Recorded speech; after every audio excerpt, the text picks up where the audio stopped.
안녕하십니까. 스피치가 스펙을 이긴다의 저자 공미정입니다. KBS 스튜디오의 천일야와 퀴얼킨 야한 이야기, KBS 아나운서 이계진 충격 방송 비화 뉴스를 말씀드리겠습니다. 딸꾹. 오늘은 24번째 낭독 시간입니다. 읽어드릴게요. 틀렸어요. 다시 해요.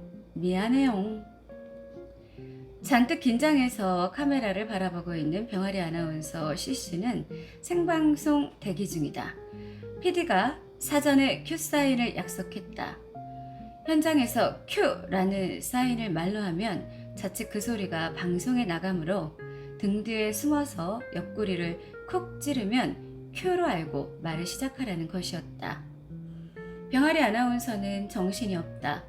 카메라를 바라보며 이제나 저제나 현장 나오세요에 이어서 큐 사인이 들어오기를 기다리며 긴장해 있었다. 중얼중얼 할 말을 연습하며. 시간이 돼서 PD가 약속대로 등 뒤에서 아나운서의 옆구리를 쿡 찔렀다.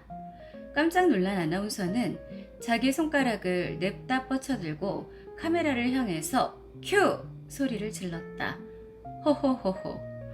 긴장해 있다가 그만 이상한 일이 벌어졌다. 자기가 PD인가? 어쨌든 새로운 이야기 시작. 큐다. 무슨 얘기부터 할까? 출발 서울의 아침 생방송 중에 스튜디오에 설치한 비상 사이렌이 앵앵 울어서 혼비백산할 뻔했던 이야기가 좋을까? 아니면 빨갛게 달았던 조명등이 퍽 터지면서 유리 조각이 쏟아지며 옷과 머리에서 연기가 모락모락 나던 얘기부터 할까?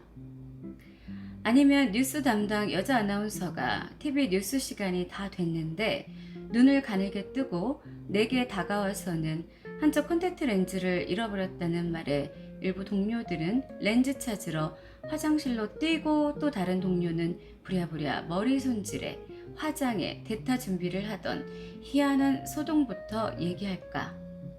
아니다. 아무래도 나랑은 틀린 이야기가 좋을 것 같다. 큐! 90년 1월 오슬오슬 한겨울 추위가 옷소매로 파고드는 날 비어난 잔디밭에서는 민속놀이 경연 특집 녹화가 있었다. 그 무렵 김한국, 김미화의 쓰리랑 부부 코미디 코너에 북장단과 마무리 창으로 등장해 동반 인기를 모았던 국악인 신영희 씨의 선창으로 판소리 한 대목 따라하기 순서가 있었다. 신영희 씨가 목청을 높여 있는 대로 기교를 부려가며 시범을 보이면 아마추어 경연자들이 죽어라고 따라 부르기를 했다. 대충대충 그런 대로 잘 넘어가는데 웬 할머니가 도전해왔다. 목에 핏대를 세웠다.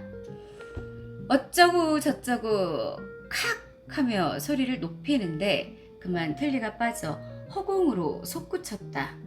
흉했다. 지켜보던 관중들이 너무 놀라 으악하며 뒤로 물러섰다. 솟구쳤던 분홍색 틀니는 잔디밭에 떨어져 굴렀다. 놀랐던 관중들은 폭소하기 시작했다. 그런데 장난기가 발동한 PD는 그 녹화 장면을 슬로 비디오로 처리해서 허공으로 날아가는 틀니를 예술적인 경지로 끌어올려 다시 한번 요절복통하게 했다. 하지만 틀니가 빠진 할머니의 부끄러워하던 모습이 잊혀지지 않았다. 할머니 용서하세요. 틀니 좀 보이시고 뭘 그렇게 부끄러워하실까? 서울방송 창사기념 TV 특집이 홍수를 이루던 92년 11월의 모일 호주 현지에서 전해오는 위성 생방송 여기는 태평양이 진행 중이었다. 그곳은 여름이었다. 아름다운 해변의 모습과 호주 대륙의 신기한 볼거리가 끊임없이 이어지더니 드디어 나체촌이 소개됐다. 민망하게 벌거벗은 사람들이 신나게 일광욕을 즐기고 있었고 모두들 신기한 듯 또는 혀를 차며 감상을 하고 있었다. 볼거리를 잔뜩 제공한 시간이었다. 그런데 아뿔싸 나체촌을 의욕적으로 소개하던 생방송 화면에 그만 실수로 어떤 사나이의 고추 프로필이 짜자잔 전파를 탔던 것이다. 호주산 고추는 순식간에 지나갔지만 항의 전화는 줄을 이었다. 창사 기념일에 고추 보여주기로 했느냐는 사람도 있었다. 웬만한 사람들은 못 봤다는데 자세히도 봤던 것이다. 어쨌건 백배 사죄. 방송국은 여느 직장에서는 볼 수 없는 유별난 해프닝들이 많이 벌어지는 곳이다. 자질구레한 일에서 큰 일까지 끊임없이 배꼽질 해프닝이 꼬리를 문다. 탤런트나 가수들이 겪는 애환도 지금 들으면 재밌게만 들리는데 어느 해 방송의 날 특집 방송에 초대된 최정훈 씨와 현미 씨가 무료한 대기 시간에 필자의 졸저에 대한 이야기로 꽃을 피우다가 우리들 얘기도 참 기막힌 것들이 많다며 한두 가지 들려준 적이 있다. 먼저 탤런트들의 생방송 드라마 시절 이야기다.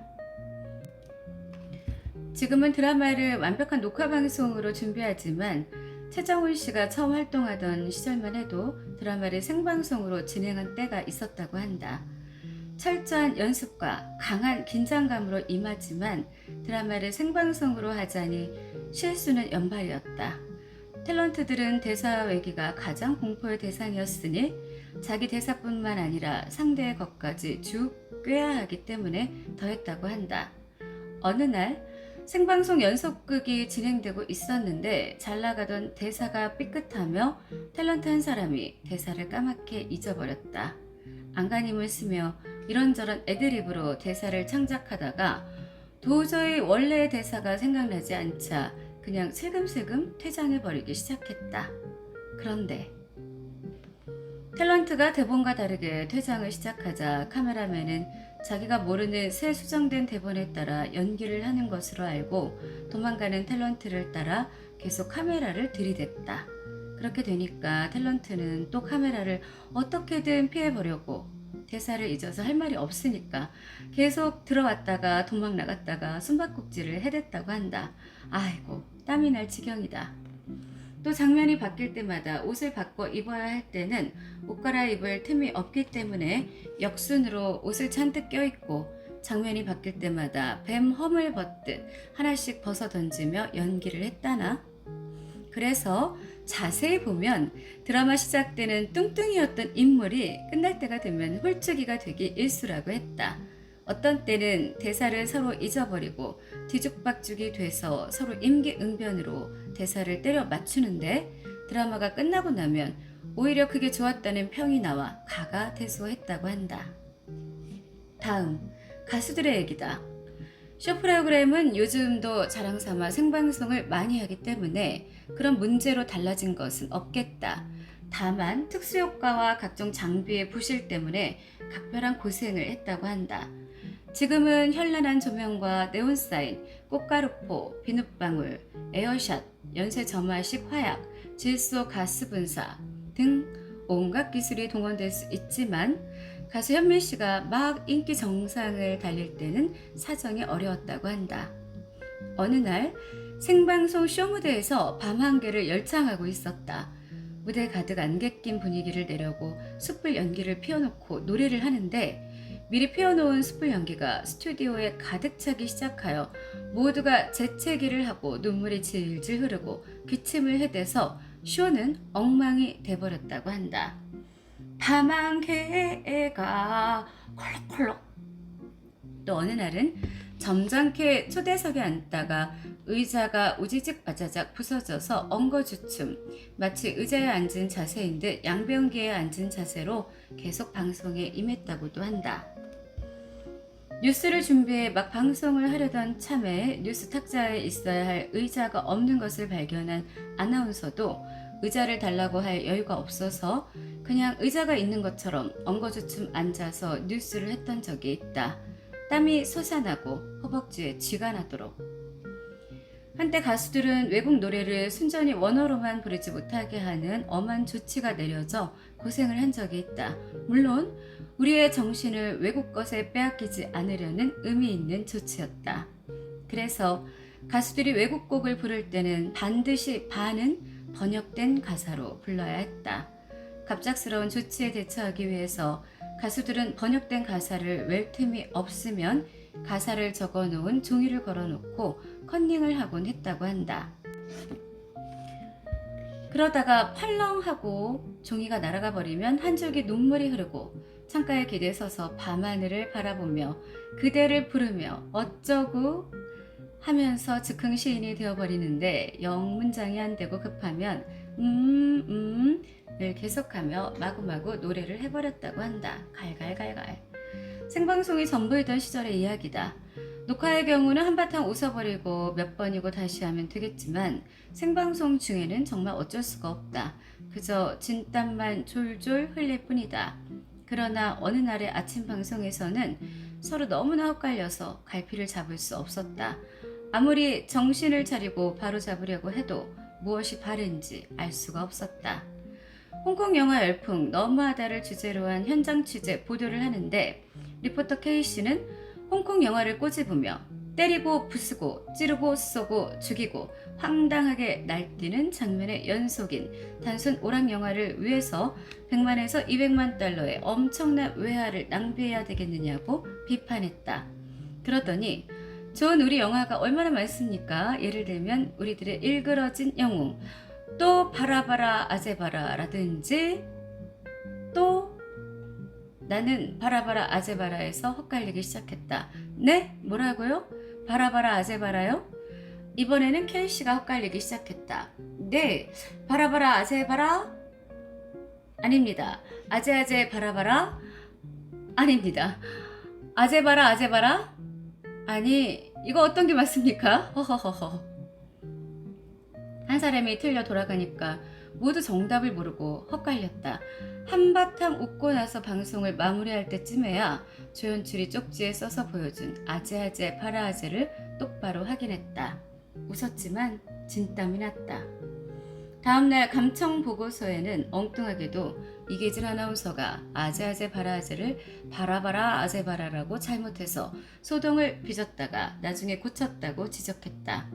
에베레스트와 에레베스트의 혼동, 스튜어디스와 스튜디오스의 혼동도 비슷할 것이다. 그냥 한바탕 웃음이거니. 혼자 하는 방송은 실수가 있어도 수습하기가 비교적 용이하다. 사과할 것이 있으면 정중하게 사과하고 정신 바짝 차려서 다음 순서를 진행하면 된다. 그러나 출연한 손님, 그것도 남모르는 출연자가 강도로 돌변해서 좌충우돌하는 경우엔 정말 어쩔 줄을 모를 지경이다. 94년 4월 14일 꽃피고 새우는 좋은 봄날 아침이었다. 새벽에 출근 방송 준비를 하다 보니 초대 손님 순서에 신비의 꽃을 자랑하러 나오는 분이 있었다. 온도 변화에 따라서 색이 변하는 조화인데 아주 환상적이라는 것이었다.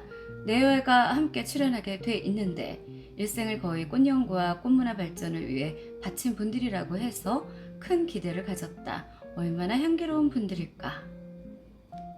방송이 거의 끝날 무렵 드디어 신비의 꽃 순서가 됐다. 순서에 따라서 큐! 남편 되는 분은 파란 조화를 향해 앵앵 가라랑 가라랑 헤어드라이어를 돌리기 시작했다. 뜨거운 바람이 불어 꽃송이에 닿으니 파란 꽃은 점점 하얗게 변하기 시작했다. 신기했다. 처음 보는 꽃의 변색이다. 감탄을 약간 과장되게 해가며 해설을 담당한 부인의 이야기를 들었다. 그런데 그 꽃을 사랑하며 일생을 보냈다는 그 부인은 갑자기 MC인 나의 질문에는 상관없이 이번에요, 내일 서울 라마다 르네상스 호텔에서 꽃 전시를 하는데요, 많이 왕림해 주셨으면 합니다 라며 게릴라식 광고를 시작했다. 조금 당황하기는 했지만 한번 그럴 수도 있겠다는 생각으로 대화를 정상적으로 이끌려 했으나 그 괴성한 부인은 틈만 나면 내일 라마다 르네상스 호텔에서요 를 언급하더니 나중에는 내일 라마다 르네상스 호텔에서 전시를 하는데요, 전화번호는 세모세모세모국에 세모세모세모세모번입니다 라는 최후의 핵폭탄까지 써버렸다. 으악! 너무나 어처구니가 없어 허탈해하는 MC에게 결국 최종적 마무리 망언을 하는데 내일이 4월 15일 김일성 생일 아닙니까? 아니, 이분이 괴상한 부인의 말은 이어졌다. 김일성 생일이긴 하지만 꽃의 날로 더 기억하게 되기를 바랍니다. 내일 전시입니다. 많이 와주세요. 뜨악. 중간에 저 하며 저지를 시도했으나 괴상한 부인은 마음먹은 대로 다 말해버린 후였다. 망했다. 김일성의 생일까지 상기시켜 놓는 혁혁한 공을 세웠으니 이를 어쩐단 말인가. 방송이 끝난 뒤에 그 부부는 단단히 항의를 들었다. 시청자들은 빗발치듯 전화를 했고 심지어는 그 꽃은 자기가 개발한 것이라는 전화까지 했었다. 또 한 가지 후문은 정보기관에서 그 두 내외의 과거 행적 등 용공적 의도에 대해서 조사를 했다고 한다. 아, 못 말려다.